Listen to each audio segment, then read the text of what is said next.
L'11 dicembre del 2004 usciva nelle edicole di Agrigento il primo numero del giornale Grandangolo. Da quel giorno sono passati 18 anni e sempre puntuale la sua presenza tra i quotidiani cartacei.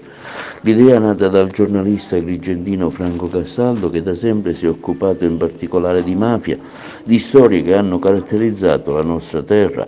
Dal cartaceo si è passati al digitale con un sito web apprezzato in tutto il mondo dell'informazione. Sabato scorso un momento per festeggiare con i componenti della redazione la maggiore età. Grandangolo compie 18 anni, una voce libera per un territorio che spesso presenta molte contraddizioni. Il vostro ruolo qual è stato all'interno della stampa agrigentina, Franco?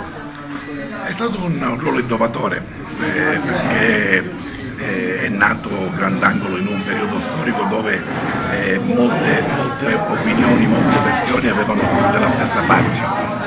Abbiamo provato a fare un giornale nuovo, attirandoci anche qualche antipatia, soprattutto aprendo il versante della mafia con nomi, cognomi e malefatte.